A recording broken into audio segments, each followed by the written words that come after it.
Somos un estudio de ingeniería especializado en instalaciones fotovoltaicas. Confía en nosotros. Somos profesionales titulados, instaladores autorizados y empresa colaboradora de la Agencia Andaluza de la Energía. Te lo ponemos fácil. Tramitamos tu subvención y todo lo necesario con las administraciones para la legalización. Sin intermediarios. Nos encargamos de todo y por eso te ofrecemos los mejores precios. Y si ya tienes una oferta de tu instalación fotovoltaica, te la mejoramos. También realizamos otros trabajos como licencias de apertura, homologación de maquinaria, proyectos industriales y comerciales, homologación de reformas de vehículos. Estamos en Avenida Cabo Noval 65, Sanlúcar de Barrameda. Fish Sushi es sabor y color, es tradición e innovación. Con las mejores materias primas y una elaboración esmerada, ofrecemos al público una selección de productos con todo el sabor de lo mejor de la cocina japonesa. En Fish Sushi tenemos una amplia y variada carta que os acercará desde la tradicional comida japonesa a una combinación más adaptada a la cocina española, que hará que disfrutéis del sabor de dos mundos. Con una preparación diaria que garantiza su frescura y calidad, makis, nigiris, comida saludable y postres. Fish Sushi se encuentra en Carrefour Jerez Norte, Carrefour Jerez Sur y Carrefour Marqués en Rota. Fish Sushi, calidad e innovación. Rico Paladar, estrella de la panadería 2021.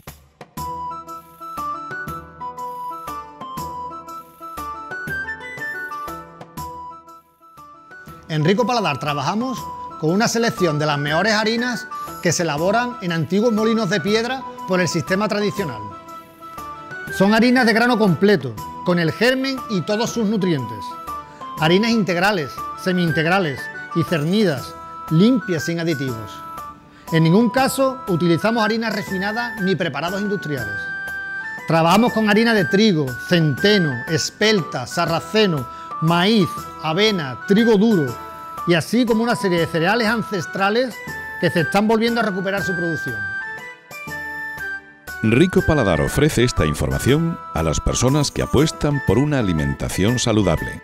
Un nuevo concepto de panadería recuperando métodos ancestrales.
Y se marchó para siempre el 2022. Y en esa costumbre, casi una letanía en la distancia, hacemos en nuestro más íntimo recogimiento espiritual el inventario de lo vivido. Sí, se marchó con la sordidez del que pasa y deja el suelo manchado, porque el vivir como vivimos, sentir como sentimos, estar como estamos, deja siempre secuelas. Son heridas de guerra, un galimatías pasional como un torbellino en campo raso. Y en esta nueva situación de melancolía y nuevas alegrías, contamos los botones restantes en nuestra vieja caja de hojalata. Ordenamos nuestros cajones para abrir nuevos huecos que rellenar. Miramos el teléfono desafiante y desconfiado y nos atamos con cierta tibieza los zapatos del día a día. Sí, se marchó y no dijo ni pío, mientras oímos la lluvia caer esa que nos retrotrae a antiguas añoranzas pasajeras. Nos volvemos aún perezosos en nuestro sillón preferido, viendo cómo las llamas de la chimenea danzan al unísono al chisporrotear alegre del fuego, mientras practicamos la dolce far niente, esa ociosidad que resulta siempre agradable, tan gratificante a veces, que puede ser adictiva. Sí, se marchó el 2022 y entramos en un nuevo año, con la boca repleta de uvas y con las heridas aún por cicatrizar. Nada nuevo bajo el sol, que el ser humano es animal de viejas costumbres. Y en el silencio aún latente de los pasillos, el descorchar de botellas, el sonido de panderetas y la humeante mesa repleta de ricas viandas, hacemos balance de las felicitaciones recibidas, de las tediosas frases enlatadas que año tras año caen como fruta madura, de forma digital y sin personalizar, y todo vuelve a empezar. Y en menos que se santigua un cura loco, el despertador nos suena a las 7 de la mañana un 9 de enero, y como si fuera un viejo cuento de Navidad, todo ha terminado. Los mismos gestos, las mismas caras, el mismo recorrido. Comienza un nuevo año, así que esperaremos, anhelantes y esperanzados, las próximas Navidades.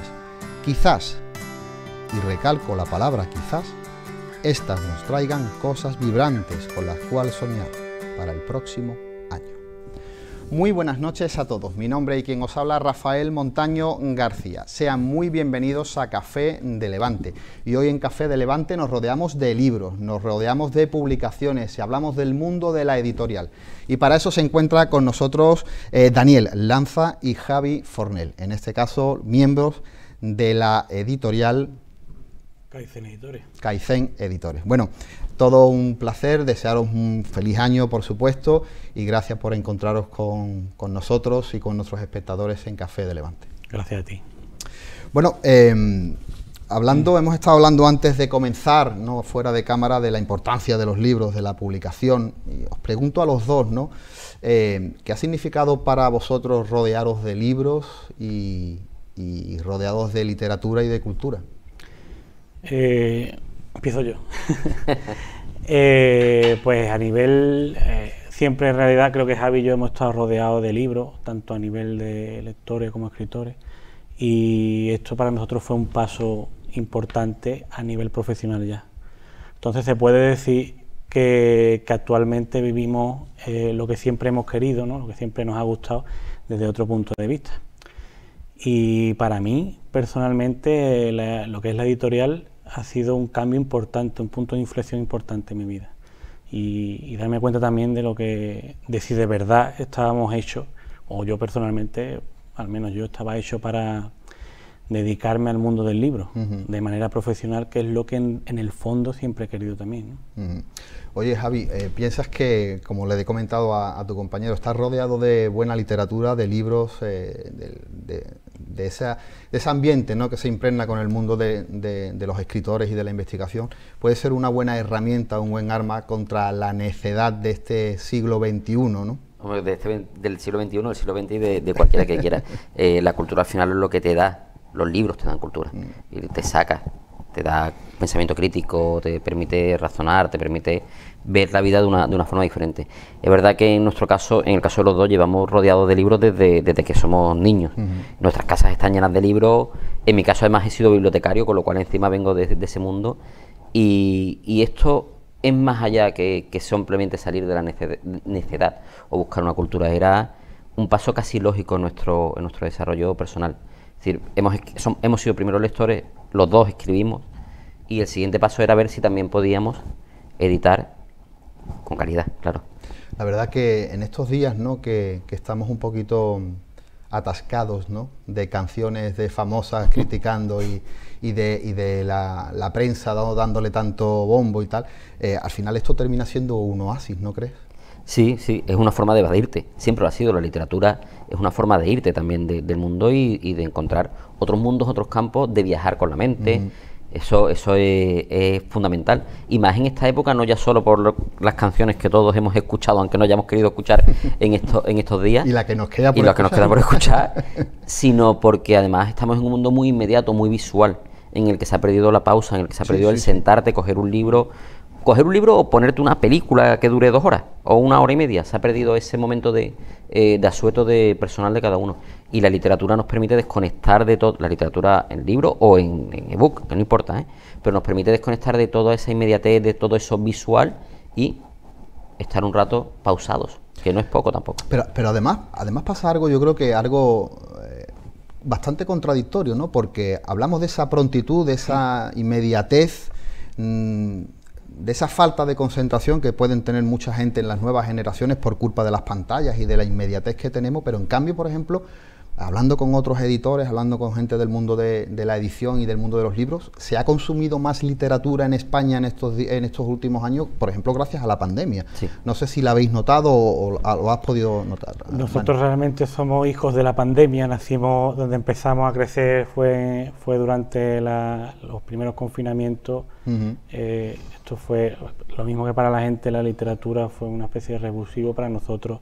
El entrar en este mundo a nivel profesional, que era un sueño que teníamos por cumplir, pues aprovechamos el momento y en todo ese tiempo que estábamos encerrados lo que estuvimos haciendo es leyendo, editando y en ese sentido personalmente también vimos, no teníamos datos para comparar con otros años porque realmente es cuando hemos empezado a raíz de la pandemia, pero en los datos que manejamos a nivel nacional sí se sabe que, según la Federación de Libreros, de Editores de España, que ha habido un crecimiento notable de la lectura y de la compra de libros. También es verdad que a partir de 2013, con la crisis económica 2008 a 2013, en la industria del libro, según lo que llevamos nosotros estudiado, hablando con imprenta, con proveedores, pegó un bajón de un 30%. Del que no ha podido recuperarse en estos 10 últimos años. Claro. Y el hecho de que haya crecido un 5, un 6% es un crecimiento notable para un 10% creo que creció en pandemia, pero aún así sigue siendo cortito el crecimiento, ¿no? Es esperanzador, según lo que vamos hablando con libreros, con otros editores, con otros compañeros, es un chute, ¿no?, de positividad. Pero yo creo que no habría que bajar la guardia en ese sentido, es mi opinión personal.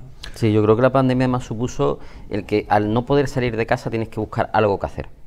Y no puedes estar todo el día viendo programas determinados, no puedes estar, tienes que hacer algo más. Igual que la gente le dio por hacer bizcocho, le dio por recuperar. ¿Y por vaciar el mueble bar? También, pues hubo gente que le dio por arrancar a leer. Porque además como se podía comprar online, los libros te llegaban a casa, podías hacerlo. Claro. Y eso permitió el crecimiento de los libros. Hubo muchas librerías además que dieron el paso también de empezar a vender online, que eso fue fundamental porque hasta hace muy poquito, si tú querías un libro tenías que ir físicamente a la librería. Claro. Y eso también alejaba al lector. No, y también aparte de poder vender online, sino que dio crecimiento a nuevas librerías. O sea, han salido en Jerez, ha habido nuevas librerías que parecía como un negocio, ¿no? Que decía, bueno, que vas a abrir una librería, pues sí, ¿no? La verdad que... Pero el nacimiento de las librerías es curioso porque, por lo menos en la provincia de Cádiz, en época de crisis han crecido el número de librerías. Entonces es algo muy curioso, cuando vemos que fuera, en Madrid, han cerrado librerías históricas, en Sevilla o en Málaga, aquí sin embargo se ha producido un boom de nacimiento de librerías en la provincia. Es algo curioso, eso es algo para estudiarlo. Hay un traspaso generacional también, hay muchas librerías antiguas que están, cuyos gerentes son personas ya que quieren jubilarse, que quieren, y eso yo creo que va a dar lugar a una nueva etapa de nuevas reconversiones de librerías. Y creo que ahí en ese sentido puede haber un crecimiento en el futuro. En la industria del libro en realidad siempre ha estado en España siempre ha estado en crisis, decadencia, crisis, y concretamente lo que es la Bahía de Cádiz hay muy buenas librerías, en lo que es Cádiz, la provincia de Cádiz hay muy buenas librerías, pero aquí el desarrollo, lo que es el motor cultural editorial o editorial librería o todo el entramado, ¿no?, todo el entramado de distribución es bastante cortito y nosotros partimos también desde mi punto de vista, yo creo que un pensamiento, una opinión bastante polémica, pero yo creo que partimos de la idea de liderar un crecimiento editorial en la zona, porque es un objetivo ambicioso y un poco puede resultar un poco prepotente, No, yo creo que pero los grandes objetivos tienen que tener su simiente. Claro, y a nivel cultural, a nivel de conciencia de nosotros mismos, como ciudadanos de la provincia de Cádiz, y como normalmente nos desarrollamos en una zona que, bueno, en todos los sentidos hemos estado un poco menospreciados, ¿no?, con respecto a todo el resto de España, ¿no? Entonces creemos que aquí hay mucho potencial por desarrollar. Pero además yo estoy totalmente de acuerdo. Mira, nosotros llevamos con Café de Levante 7 años o 7 años y pico, y hablando, aquí han venido mucha gente del mundo de la literatura, del mundo de la novela, de la investigación, y yo siempre, es algo que, no quiero ser repetitivo, pero sí lo digo mucho, Sanlúcar, y te hablo de Sanlúcar, tiene un nivel de producción literaria increíble. Pero si te vas a Jerez también, ¿no? Si te vas al Puerto, si te vas a Cádiz, o sea, se publican libros todas las semanas y hay presentaciones, y por ejemplo en Sanlúcar, que es lo que toco todos los días, aquí ha habido momentos que ha habido 2 presentaciones de libros a la semana. Claro. Con lo cual, ahí, digamos que hay un cierto apego, ¿no? Y desde investigadores, divulgadores, investigadores, académicos, incluso novelistas, poesía, libros de todo tipo, que hace, que es lo que acabáis de decir, que la provincia de Cádiz sea muy activa. Sí, es que es curioso porque es muy activa dentro de lo que es la producción, pero llega un momento en el que como que tenemos la sensación, me incluyo como autor en este caso, tenemos la sensación de que hay que salir fuera para poder vender, para ser reconocido, porque tenemos todavía ese complejo de autor de provincia. Sí. Y eso está ahí. Nosotros, por ejemplo, con Kaizen Editores lo que queremos es romper esa idea de autor de provincia. Nosotros no decimos que somos una editorial pequeña, somos una editorial en crecimiento, porque funcionamos desde finales de 2019, con lo cual, y 2 años de pandemia, con lo cual llevamos el recorrido que llevamos. Somos una editorial en crecimiento, pero siempre con la idea de exportar el talento que hay aquí al exterior. De hecho, somos tan extraños que nuestro primer libro se imprimió en Buenos Aires, se editó en Buenos Aires, porque nuestro primer autor es argentino y se hizo allí. Luego es verdad que nos estamos centrando más en la provincia, porque creemos que aquí hay una gran producción que no siempre ve la luz, pero estamos creciendo. Oye, Javi, ¿cómo o por qué nace Kaizen Editores, y si este proyecto tenía una necesidad de florecer y de crecer aquí? Tenía una necesidad personal también, creo. Nosotros llevamos cerca de 8 años hablando de este proyecto, que se dice pronto, ¿no? Llevamos 8 años planteando qué queríamos hacer. Aún así hemos tenido pruebas y errores a lo largo del tiempo que hemos trabajado. Era una necesidad personal por un lado, pero también veíamos eso, que una vez que tú entrabas en el mundo literario, una vez que entrabas en el mundo literario, cultural de la bahía, porque nosotros nos movíamos en la bahía de Cádiz, veías cómo había esa necesidad de una editorial que ofreciera algo más y que sobre todo abriera la puerta a alguien más. Y me explico con lo de alguien más.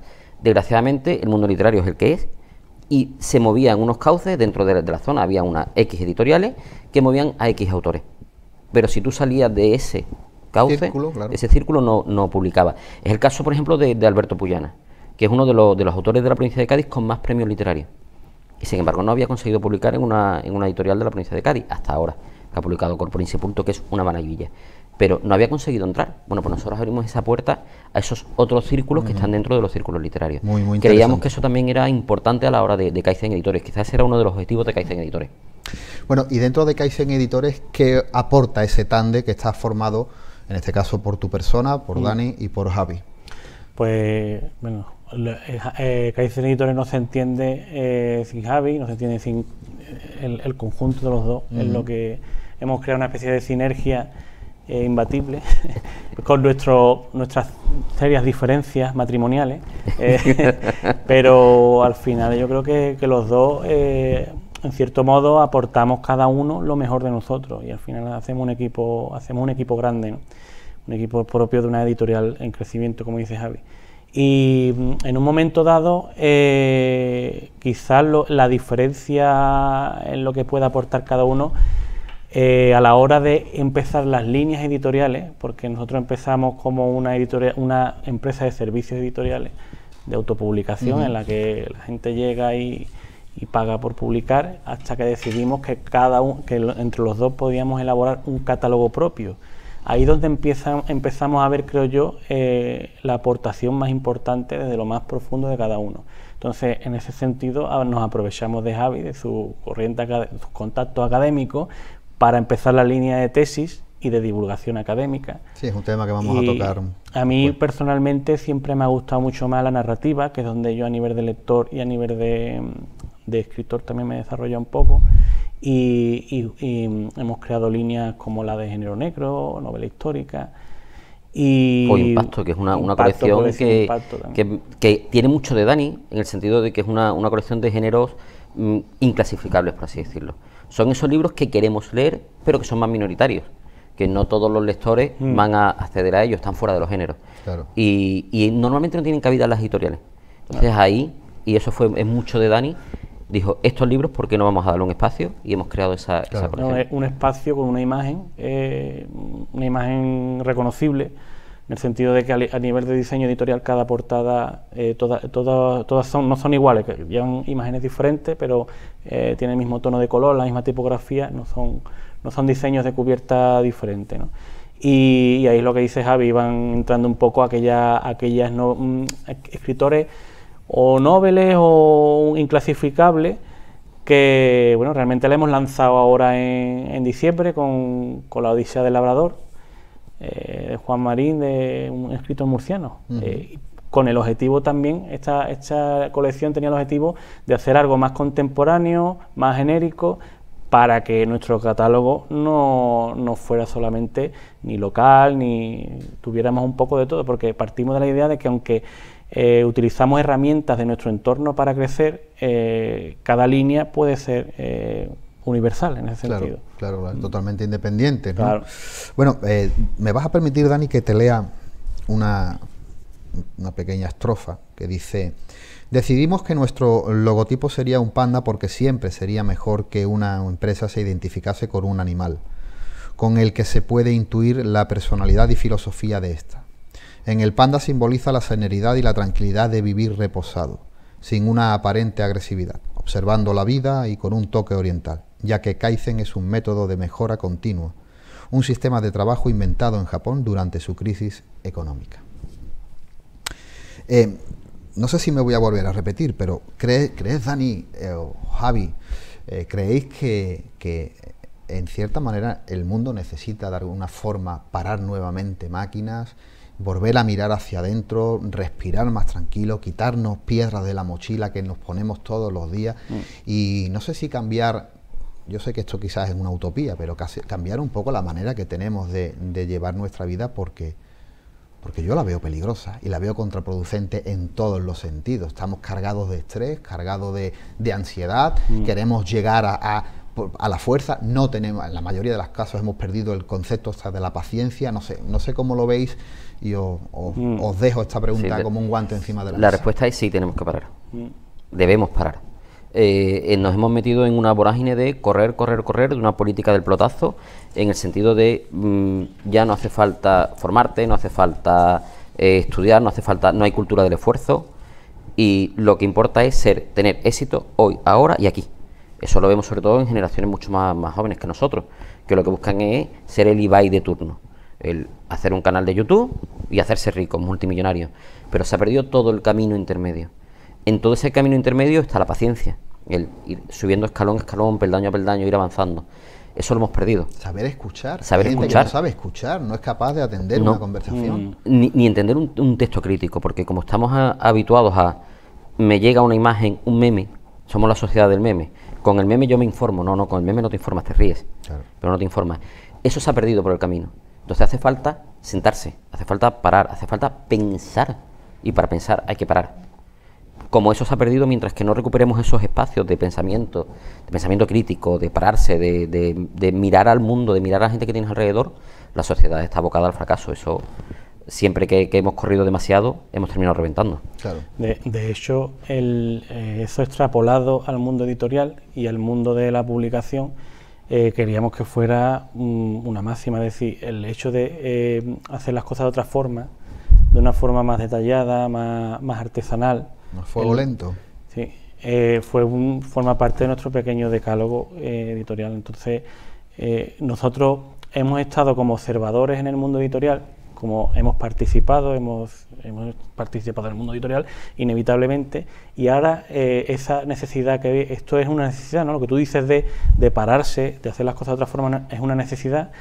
Lo vimos como necesidad y obviamente también en el mundo empresarial, cuando tú empiezas una empresa, lo que quieres cubrir una necesidad, ¿no? Entonces lo que decidimos es que había que hacer las cosas, había que recuperar el oficio de la edición, que está prácticamente muerto, sin menospreciar a los compañeros que editan.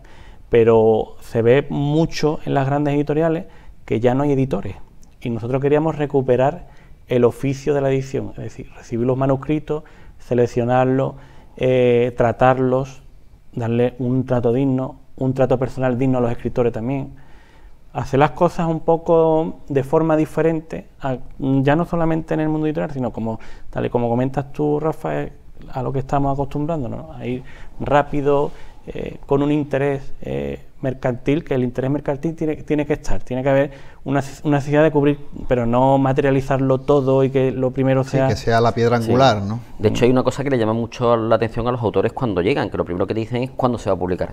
Y nosotros siempre respondemos cuando se termine de editar. No. Es decir, nosotros no marcamos una fecha, nosotros no sacamos para la feria del libro, no sacamos para Navidad. Nosotros el libro sale cuando está hecho. Por medio lleva una edición literaria por nuestra parte, por medio lleva un trabajo con el autor. Es decir, nosotros luego nos sentamos con el autor, lo hablamos, lleva una corrección literaria que también se ha perdido. Ya los correctores literarios parece que no hacen falta los libros, y sí que hacen falta. Hombre, hay sí cada libro por ahí, claro, que... pues eso es un básico. Llevan 2 galeradas, una galerada ya en física, una prueba física, y ya luego sale el libro. Pero lleva todo ese trabajo pausado, que a día de hoy, como dice Dani, en muchas de las grandes editoriales se ha perdido. Ahora el libro tiene que salir para tal fecha, tiene que salir para tal fecha. Sí, pero, y si nos comemos los procesos, nos los comemos. Pero eso es lo que... Volvíamos a lo que estábamos hablando antes, Javi, que esa prontitud, o sea, estamos acostumbrados que ves algo en Amazon, por poner un ejemplo, y lo pegas 2 clics y lo tienes mañana en tu casa. Y esa prontitud ya nos come. Entonces, claro, cuando quieres, yo quiero un libro, pero lo quiero mañana. Sí, pero ojo, que hay una cosa que mucha gente no sabe. Hablamos mucho de Amazon, la inmediatez de Amazon, pero ojo que la librería también te ponen el libro en 48 horas en tu casa. Claro. En tu casa, o sea, lo pides por librería, una librería tradicional, una librería de barrio, una librería local, y en 48, 72 horas más o menos lo vas a tener en tu casa también. Claro. Y estás además fomentando el comercio local.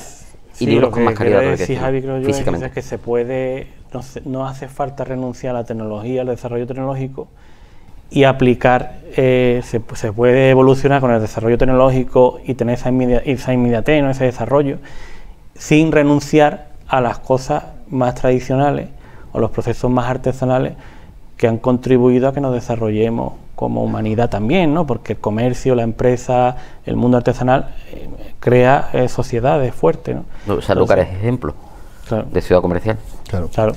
Bueno, pues Javi, Dani, si os parecéis, vamos a pasar unos momentos a publicidad y seguimos hablando de Kaizen Editores y de vuestra visión en el mundo de la edición y de la literatura. Amigos de Café de Levante, nosotros volvemos tras unos anuncios publicitarios.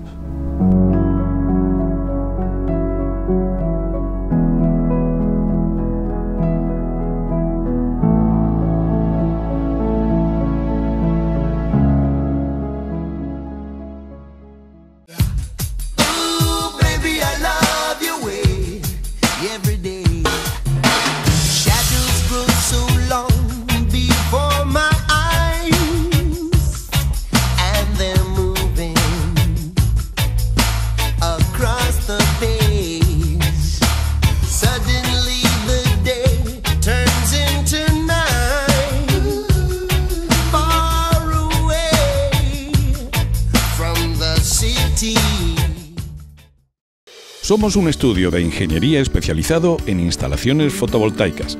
Confía en nosotros, somos profesionales titulados, instaladores autorizados y empresa colaboradora de la Agencia Andaluza de la Energía. Te lo ponemos fácil, tramitamos tu subvención y todo lo necesario con las administraciones para la legalización. Sin intermediarios, nos encargamos de todo y por eso te ofrecemos los mejores precios.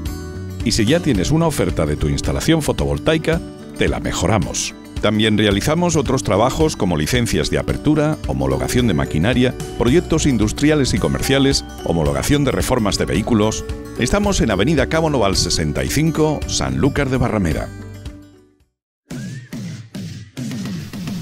Fi-Sushi es sabor y color, es tradición e innovación.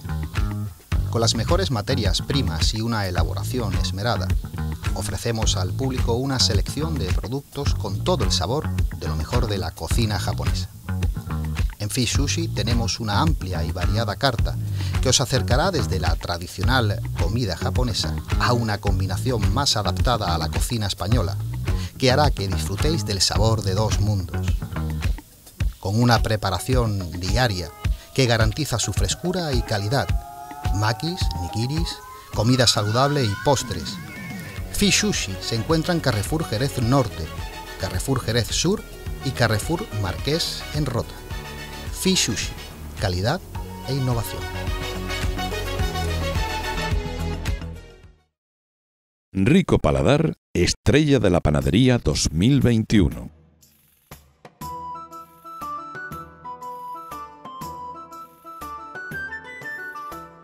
En Rico Paladar, al utilizar harinas de la mejor calidad, no podemos caer en el error del sobreamasado, porque las deterioran y las oxidan.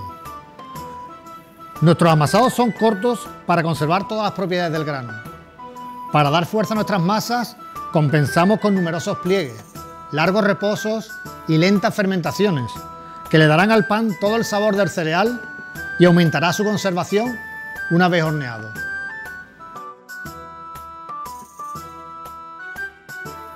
Rico Paladar ofrece esta información a las personas que apuestan por una alimentación saludable.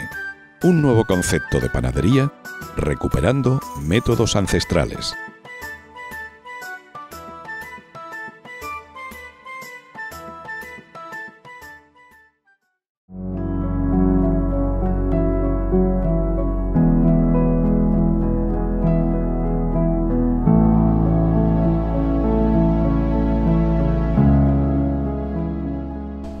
Amigos de Café de Levante, amigos de Costa Noroeste Televisión, seguimos hablando con Kaizen Editores, en este caso de la mano de Daniel Lanza y Javi Fornell. Bueno, hay un tema muy interesante, yo creo que un tema que nos puede interesar a todos los que estamos en el mundo de las letras, que es el tema de la autoedición o de la autopublicación que me estabas diciendo, ¿no? El mundo de la autopublicación o el mundo de la autoedición se ha enraizado en nuestra sociedad en estos últimos años, con lo cual se ha hecho algo ya más familiar para el mundo, para todo el que quiera publicar o tenga algún interés en la escritura, ¿no? ¿Pensáis que adolecía la provincia de Cádiz de un proyecto de esta envergadura como el que lleváis a cabo? ¿Adolecía la provincia de Cádiz para poder tener una nueva herramienta de autoedición? Yo creo que de la forma en la que lo hemos enfocado en los últimos tiempos, porque le dimos un vuelco a la autopublicación hace poco, creo que ya no es solamente en la zona, yo creo que a nivel general, porque la autopublicación está en un momento de auge y creo yo empieza a desarrollarse fuertemente con el tema de la evolución de las tecnologías en la impresión bajo demanda, que nacen editoriales de servicios de autopublicación, ¿no?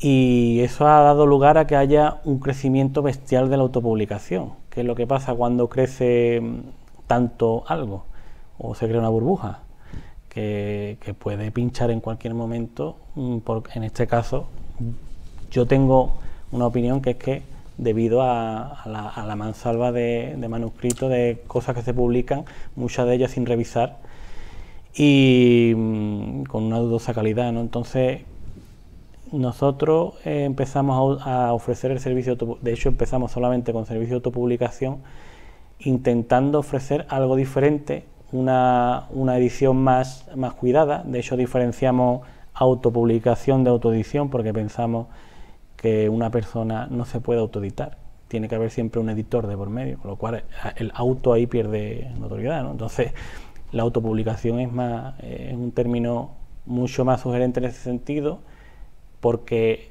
yo entiendo la autopublicación como que el escritor financia su obra y después un segundo, el editor hace el trabajo de edición, pero el escritor no puede. Yo no entiendo la autopublicación en el sentido de que el escritor haga el trabajo de edición también. Claro, de hecho quizás eso es lo que nos difiere de otras, porque nosotros seguimos teniendo esa rama de autopublicación, lo que nos difiere de otras editoriales, y es que nosotros sí que tratamos de los libros, sí que incluso nos sentamos con los autores, vemos algunas cosas, y sobre todo pasamos un filtro de calidad, no los van a meter todo. Yo creo que hay, por ejemplo, Amazon, que ha democratizado, ¿no?, que dicen ahora la cultura, estas palabras tan rimbombantes, se ha convertido realmente en todo lo contrario, en el enemigo para la literatura. Porque ¿qué ocurre? Que hay mucha gente que coge su libro, nosotros teníamos, eso lo cambiamos, pero al principio poníamos, somos una editorial, somos una empresa, no somos tu abuela. Y en el sentido en que no te vamos a decir todo está bien. Pero hay mucha gente que coge su manuscrito en Word y dice, soy el mejor del mundo. Se lo paso al amigo y el amigo le dice, qué bonito está. Claro. Y con ese manuscrito en Word lo convierte en PDF y lo cuelga en Amazon.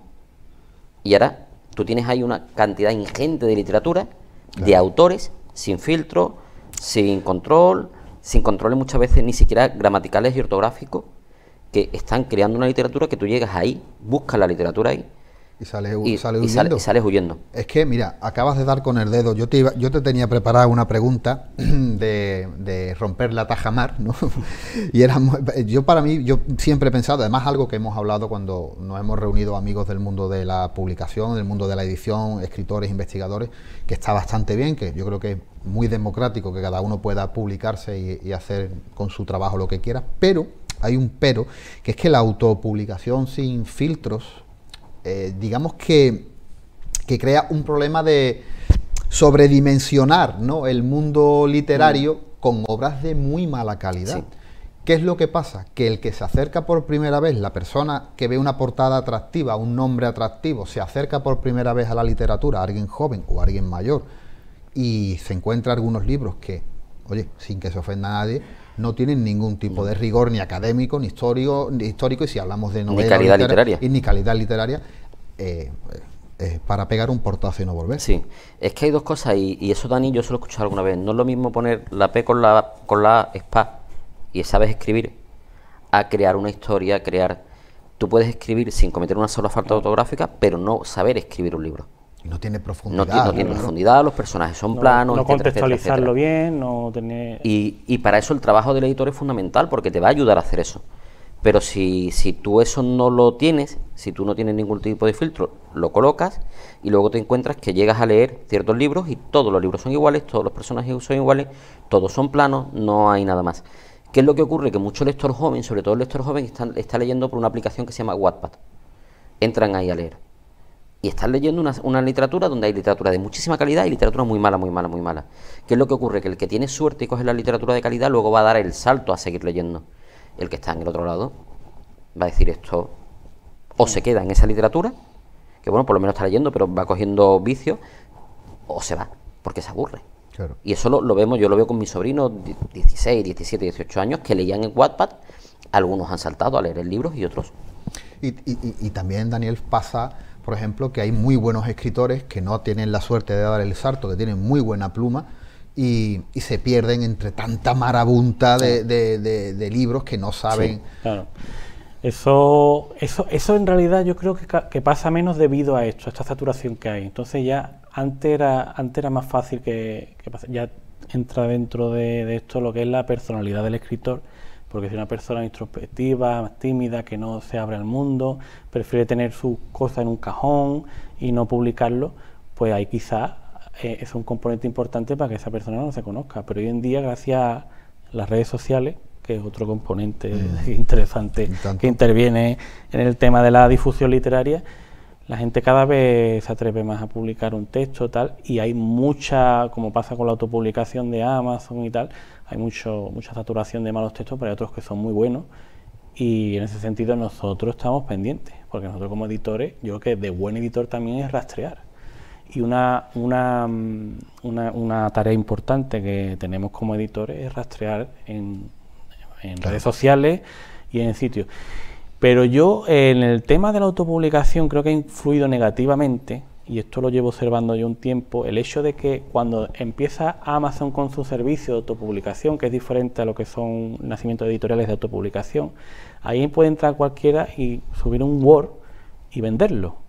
Ahí se crea un mercado de libros autopublicados, que es una cosa que Javi y yo tenemos también muy rastreada. de gente que realmente está vendiendo libros, aunque sean de mala calidad, porque hay tantos usuarios del cacharrito del Kindle, del libro electrónico, que al final acaban cayendo descargas y libros. Y más de uno ha desarrollado una mini carrera literaria con libros mal corregidos y se crea un perfil de escritor autopublicado que con toda la prepotencia del mundo entero cree que es escritor y que sin filtro, sin corrección y sin nada vende un perfil de escritor al que otros aspiran. Entonces se está creando ahí otra burbuja del mundo de la autopublicación.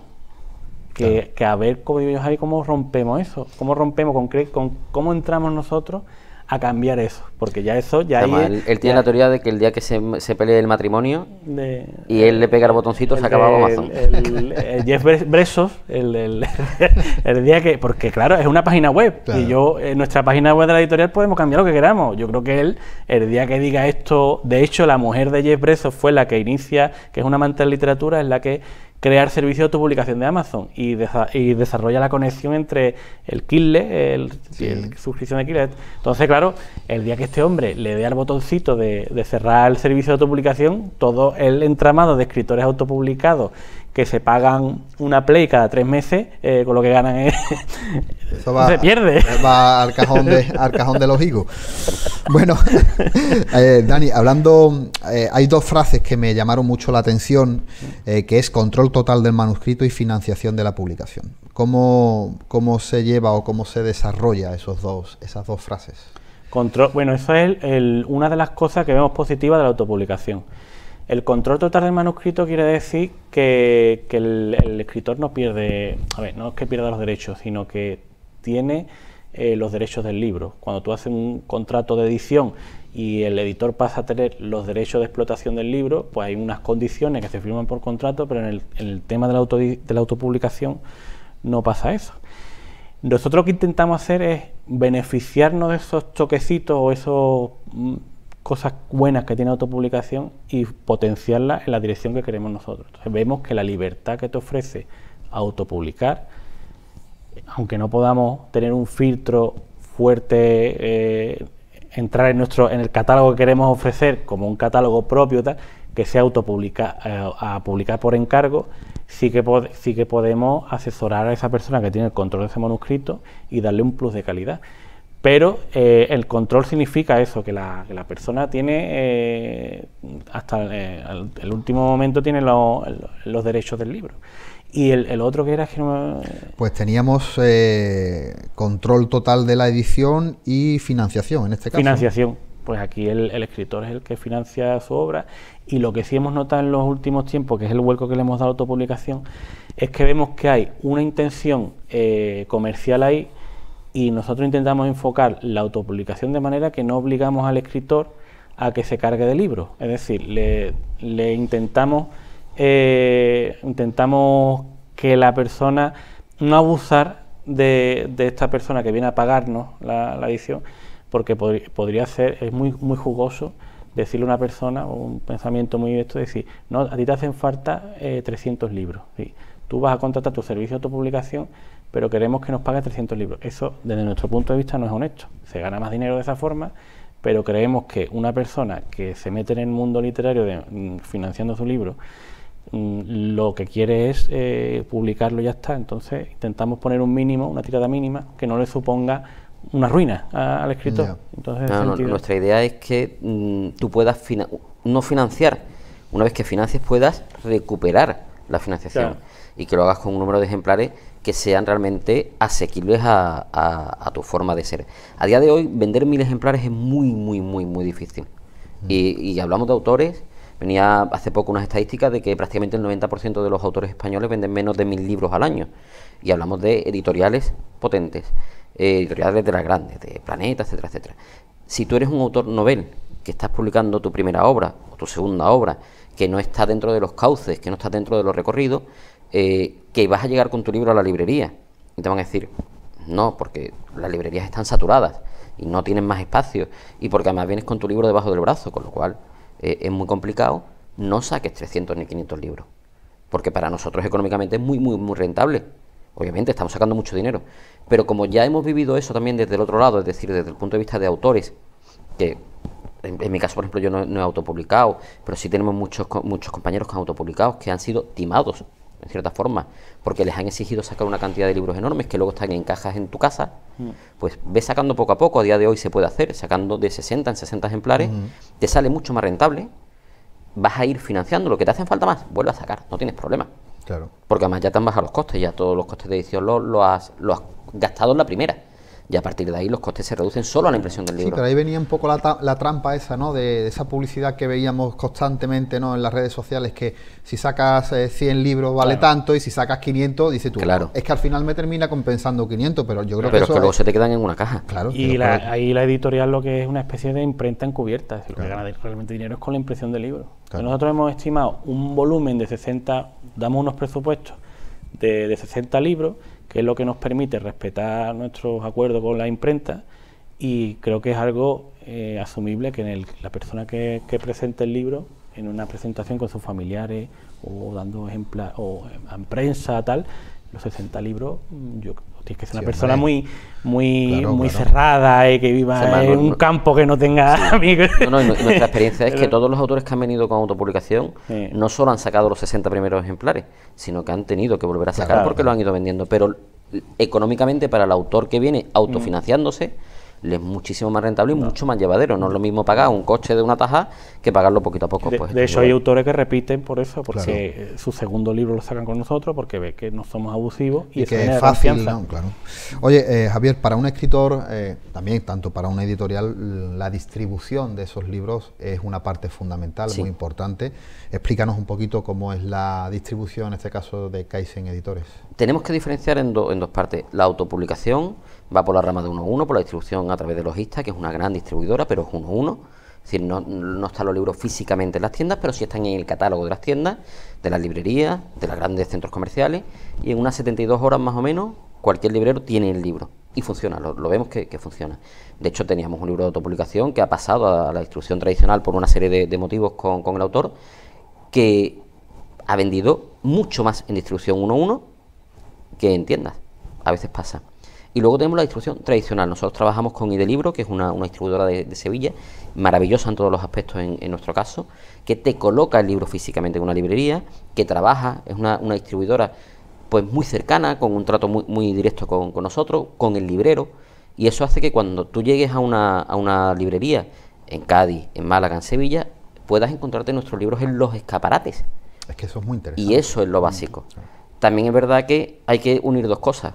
Tú puedes tener una muy buena distribución, que si tienes una mala edición, una mala publicación y una mala promoción, el libro nunca va a estar bien distribuido, porque el librero va a llegar y va a decir, yo esto no lo quiero. Claro. Pero si el librero vende tu libro, va a ir subiendo y le va a ir pidiendo la distribución más. Y es lo que nos estamos encontrando. Nuestra distribuidora, nosotros vamos de la mano, los libros están llegando cada vez a más librerías, estamos abriendo más espacios y la gente está reclamando nuestros libros. Si no tuviéramos esa distribuidora, eso no ocurriría. Yeah. Oye, Dani, escribir mejor, publicar mejor.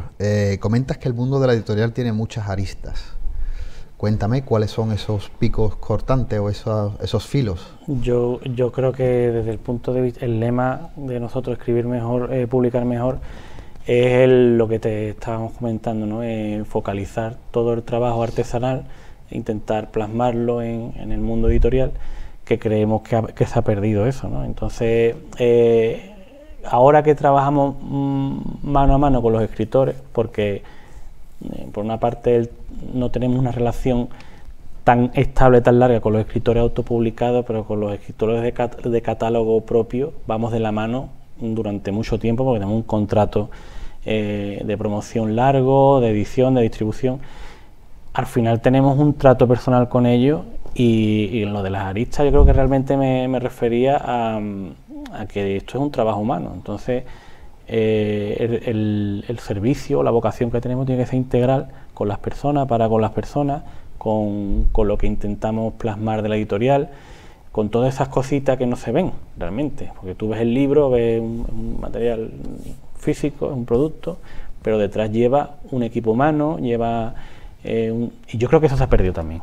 Yo creo que eso se ha perdido, el poner de acuerdo escritores con libreros, con distribuidores, con editores, con libreros, hacer que todo el mundo tenga su parte. El editor ahí intermedia mucho. De hecho, nosotros, como ha dicho Javi, tenemos, que dice que ID Libros, que es la distribuidora que coloca los libros en stock en las librerías, tenemos un trato maravilloso, tenemos un trato muy personal con ellos, y hay una sinergia entre todos, ¿no? Entre el librero lo trata lo que es el distribuidor, nosotros el distribuidor y nosotros escritor, ¿no? Claro. Sí. Entonces, ahí yo creo que estamos ganando, haciendo las cosas de esa forma, estamos ganando, es algo que es intangible, que no se percibe. A mí esta pregunta me va muy paralela a la que te voy a hacer. En este caso, Javi, ¿tú cómo piensas que debe de ser el trato de una editorial con el autor, con el escritor, para que todo ese proyecto llegue a buen puerto? Claro, yo a lo mejor porque traigo también un recorrido literario previo y yo lo he vivido. Yo empecé con Ediciones Mayo, una edición de aquí, tuve un trato muy muy cercano, un trabajo muy muy constante, que eso es lo que también tratamos de plasmar. Es decir, cuando decimos escribir mejor, vamos a ayudar a escribir mejor. La publicación nos encargamos nosotros de que sea buena, pero tienes que tener un trato humano, tienes que tener un trato cercano, tienes que entender al autor, tienes que escucharlo. Desgraciadamente muchas veces el autor se ha convertido en un número. Eso también lo he vivido, ser un número, ser uno más. Y cuando eres uno más, no cuenta tu opinión, no cuenta nada, eres uno más. Nosotros lo que queremos es que el autor se sienta siempre la parte fundamental e imprescindible de la editorial. Él es el centro del libro. Los autores que están con nosotros en catálogo vienen un recorrido. Nosotros, esta Navidad, por ejemplo, hemos tenido que decir, mira, cerramos. Pero no cerramos porque sí, nosotros seguimos trabajando en la editorial. Es porque necesitamos un descanso, un parón, porque el trato con los autores, no son 2 autores los que tenemos, son ya bastantes, y es diario y continuo. Sabemos cómo están, sabemos de su salud, sabemos... Y somos sus editores, pero también intentamos ser sus amigos, para saber cómo están, porque dependiendo de tu estado de ánimo, tú vas a ser capaz de presentar, vas a ser capaz de publicar, vas a ser capaz de volver a escribir. Si tú estás bajo, nosotros tenemos que ayudarte, esa función tenemos que hacerla como editores, que es quizás esa parte del editor que se ha perdido. Esa figura del editor se ha quedado en solo el texto. También. Pero hay que ser un poco de psicólogo, como eran los editores a principios del siglo XX, a mediados del siglo XX. Claro. Eso desapareció. Pues eso lo intentamos hacer. Hablando de ese... Mira, os voy a leer otro trocito. Dice... las cosas han cambiado y parece que paradójicamente cada vez se publica más. Así que desde la editorial hemos apostado por la mesura y por intentar poner los pies en la tierra a todos los que quieren pagar su libro y que creen que con ello llegarán a ser bestseller con este sistema. Consideramos que la autopublicación está reservada a un tipo de escritores que necesita satisfacer la necesidad de publicar sin ánimo de crear necesariamente de tener una carrera literaria. A mí esto me parece tremendamente honesto por vuestra parte, claro. Os lo digo de verdad, además lo he recargado y quería leerlo en el programa, porque no sé si es volver un poco a lo que hablamos al principio, pero esa honestidad para muchas personas que nos estén escuchando ahora mismo dice, oye, pues sí, pues es verdad, ¿no? Pues yo necesito a alguien así que me apoye, que vaya en línea paralela, que cree esa sinergia y lo que venga después que venga, pero no sé qué. Al final todo lleva a una premisa importante que nosotros en un momento dado decidimos que todo se estaba basando, toda la propuesta que íbamos añadiendo a la editorial se basaban en el no marketing, que es hacer lo contrario que hacen todos los demás, aunque nos lleva a la ruina. Entonces, lo honesto, que está muy alejado de vender por vender e intentar venderte la moto, curiosamente es lo que nos está haciendo crecer, porque vuelvo a repetir lo de antes, esto es un trabajo con personas humanas, entonces el trato humano tiene que ser muy civilizado. El texto que he leído tiene un peso importante, claro, tiene un calado importante. Y en el sentido, claro, en el sentido de autopublicación, hacerlo totalmente diferente a como lo hacen todos los demás. Es decir, hablar con los autores y decirles, si tú lo que quieres es publicar simplemente que tu libro... Estamos hablando de todo tipo de personas, no solamente una persona que escribe una narrativa que quiera convertirse, sino a lo mejor una persona mayor que tiene unas memorias, que se la quiere dejar publicada a sus nietos. Me parece maravilloso que esa persona publique y que no le suponga un coste muy grande, que simplemente se autofinancie y tenga eso como un recuerdo bonito, ¿no? O una persona que le dé igual, o que ha vivido una experiencia que a lo mejor no puede tener una trayectoria ese libro comercial muy grande, pero puede estar publicado con dignidad, ¿no? Ahí es donde está la clave de eso. Pero ahí va de la mano de nuestra idea del éxito. Claro. Que es algo que nosotros hemos hablado, nosotros nos conocemos de hace una decena de años o más, de hecho más, y lo hemos hablado muchas veces, qué es el éxito para cada uno en lo literario.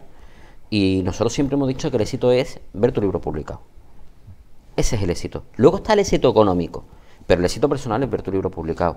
Y muchas veces hay mucha gente que le vale eso. Pero además, perdóname que te interrumpa, en el 99%, en el 96% de la gente que publica realmente no lo hacen, no saben, no van a ganar dinero con eso.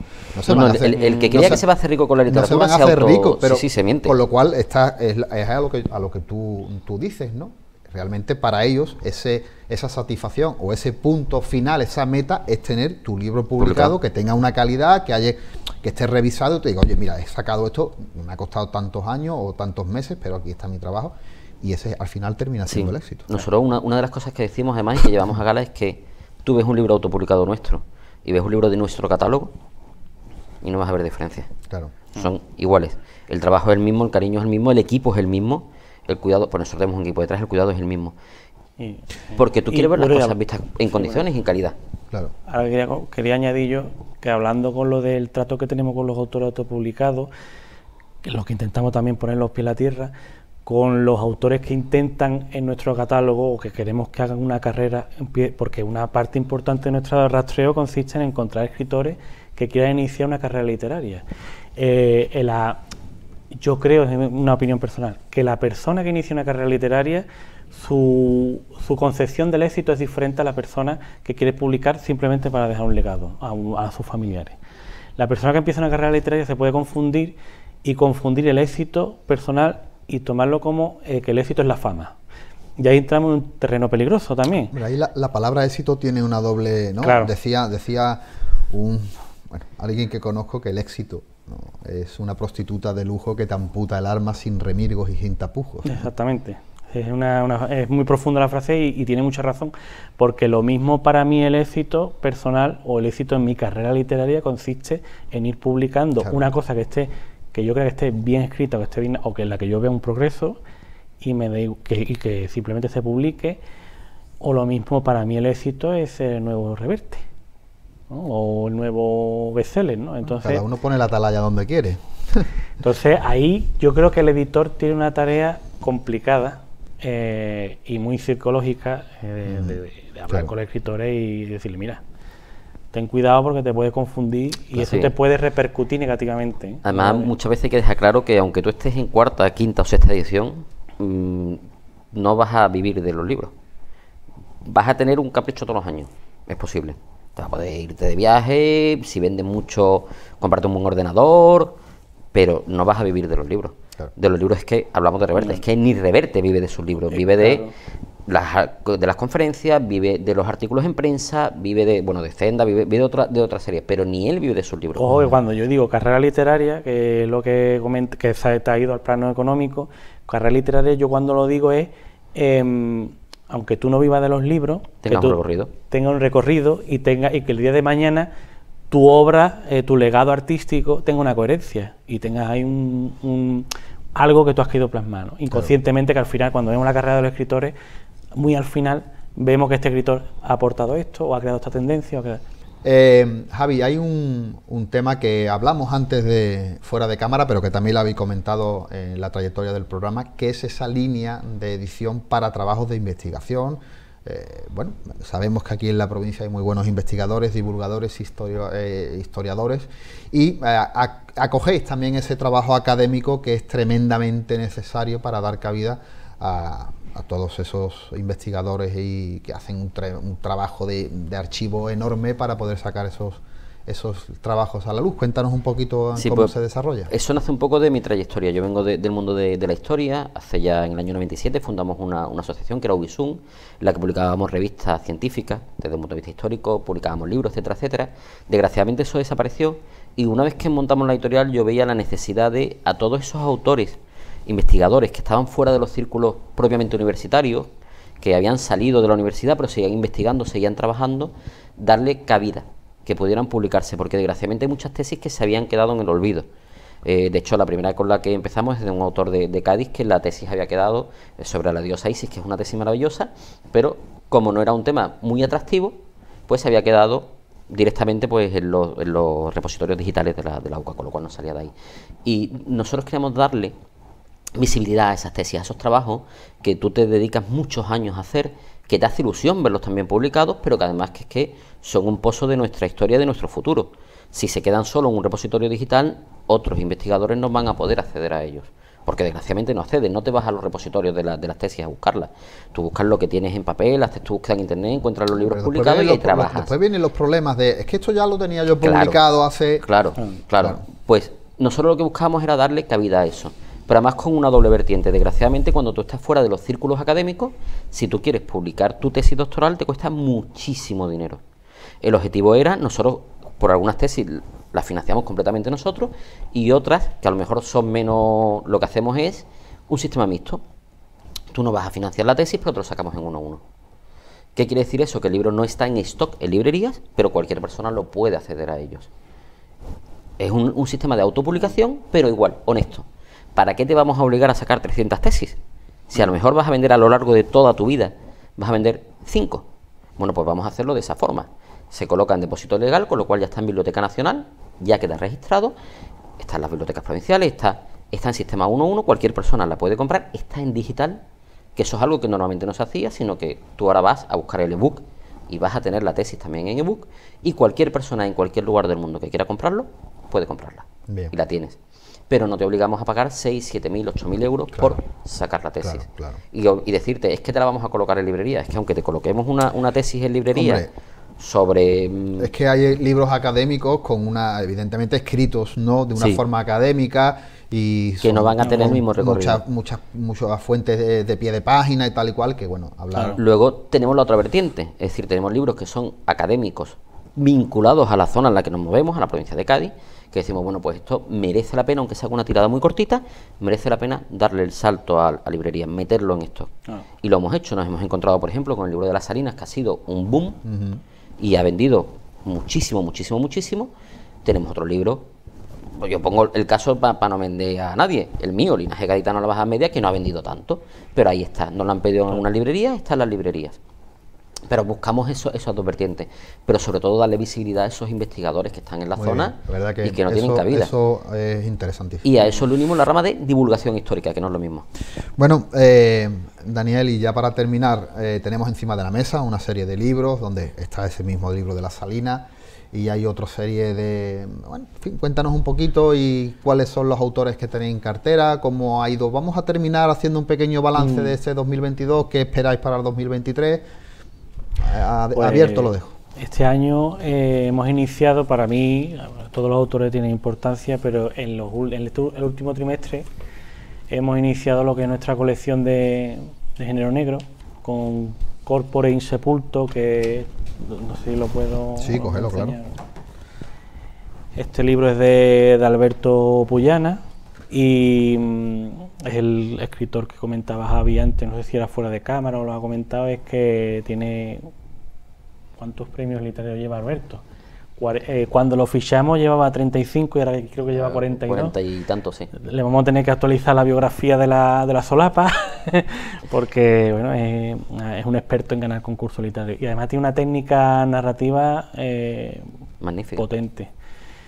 Alberto pues ha escrito una novela policíaca ambientada en el tanatorio de Cádiz, no en el tanatorio, en varios escenarios de Cádiz. Sí, pero principalmente en el tanatorio. Claro, y es como una especie de novela de Agatha Christie en la que van a velar a un muerto. No quiero contar mucho porque tiene su intriga, es un thriller, que es un personaje... Con el humor. Un thriller que juega con el humor. Juega mucho, es muy bueno escribiendo el tema de humor. Y hay de los que van a velarlo a ver cuál es el asesino, ¿no? Realmente, ¿no? Porque es un tío que ha estado dejando de ver dinero, es un libro independientemente de que el género sea un género así muy género negro que engloba el policíaco, el thriller, yo lo llamo ya un libro muy Cádiz, que son los libros que nosotros sí. Es un libro muy Cádiz, ¿no? Son reconocibles, ¿no? Los personajes y además al ser un buen escritor tiene una capacidad de observación importante y a la hora de plasmarlo lo hace muy bien. Y no sé si quieres enseñar tú el otro. Bueno, el otro es Pasión y Muerte de Luis Rodríguez, que es el otro libro con el que la colección ha ido cogiendo mucho peso. también está funcionando muy bien y es una historia de asesinatos en serie en la Semana Santa gaditana post-pandémica. También muy reconocible, con mucho respeto a la Semana Santa, porque además Luis es cofrade, con muchísimo respeto a la Semana Santa, pero con una historia de fondo que te atrapa, que te lleva, que te embebe. A mí este libro no nos llegó por casualidad, yo no sé si venía además para la autopublicación, si no recuerdo mal, y cuando él me llama por teléfono y me dice, léete el manuscrito que acaba de entrar. Y a los 20 minutos le llamé y le dije, fírmalo ya, porque es magnífico, magnífico. Se ha tratado con mucho cariño también, incluso lleva un mapa de los lugares en los que se van produciendo para que tú puedas seguirlo, donde se van produciendo hechos importantes de la historia. Tiene una historia de trasfondo de misterio, no fantástico, pero sí que vinculado, bueno, a partes más fantásticas, por así decirlo, de leyenda de la propia ciudad. Pero el recorrido que llevan los personajes, y sobre todo los dos personajes principales, la Blanca Espinar, que es la protagonista, y el comisario, son magníficos. De hecho, tienen una relación entre ellos dos que va a dar para largo, esperemos, porque ya sabemos que Luis está con otra parte de esta saga de Blanca Espinar. Está saliendo, además, son libros que se están presentando en Málaga, están saliendo de lo que llamamos nosotros su zona de confort, ¿no? La zona del escritor. Aquí en Sanlúcar, en las jornadas de Género Negro, estuvo él presentando. Y tenemos la historia de las canteras también, que este es digamos, el último el que más ha salido, esperado de divulgación histórica, ¿no? Que esto es un recopilatorio con un montón de fotos, una guía espectacular de las canteras de San Cristóbal, de Alberto Castelo, que Alberto es un explorador. De hecho, la portada parece de la película de Indiana Jones, ¿no? Porque sale haciendo sus fotos y sus cosas. Y la verdad es que este libro nos enamoró también desde un principio. Un recopilatorio, un documento importante, una recopilación importante de fotos, ¿no? Sí, estamos hablando de unas 300 y pico de fotos que se pueden ver en papel, o que también, porque nosotros intentamos siempre incorporar las nuevas tecnologías. ¿En color van? Algunas. Sí, hay algunas que son en blanco y negro, pero luego sí que tiene fotografías, aparecerán en algún momento, tiene muchas fotografías en color.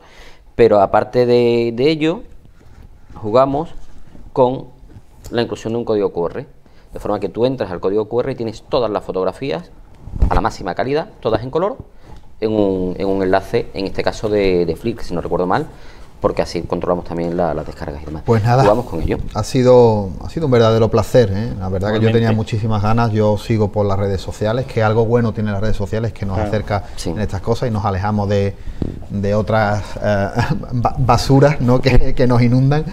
Pero por lo cual ha sido un verdadero placer que hayáis explicado un poquito el desarrollo y que la gente pueda acercarse más a vuestro trabajo. Javi, Dani, un placer y bueno, aquí tenéis vuestra casa para lo que queráis. Gracias. Muchas gracias. Amigos de Café de Levante, nosotros volvemos para la semana que viene con nuevos temas y nuevos invitados sobre la mesa. Por mi parte, desearos a todos muy buenas noches y un saludo de este que os habla, un tal Montaño.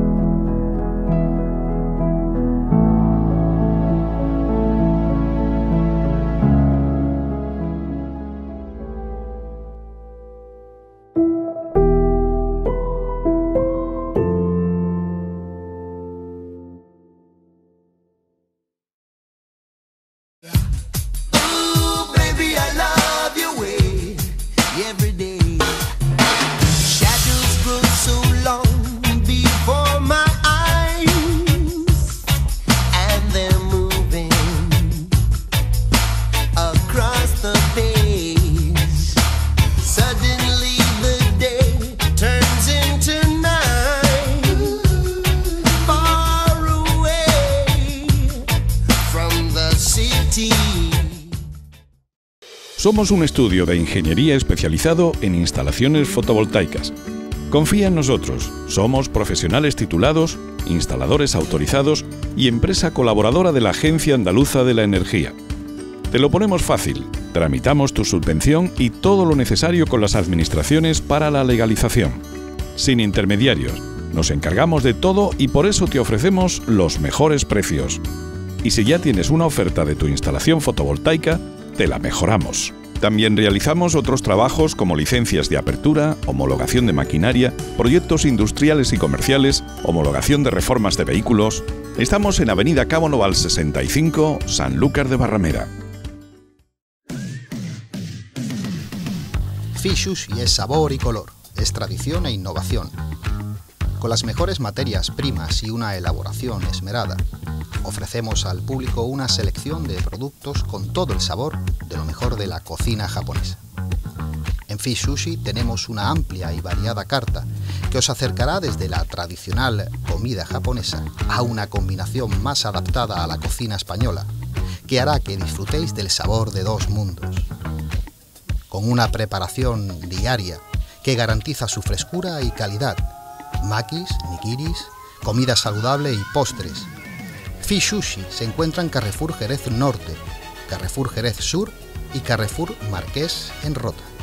Fish Sushi, calidad e innovación. Rico Paladar, estrella de la panadería 2021.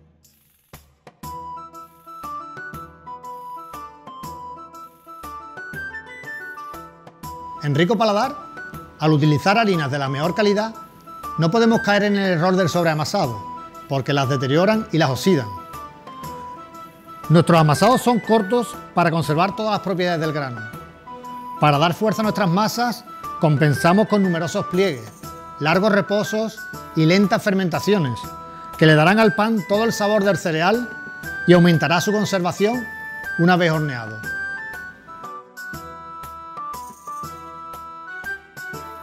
Rico Paladar ofrece esta información a las personas que apuestan por una alimentación saludable. Un nuevo concepto de panadería recuperando métodos ancestrales.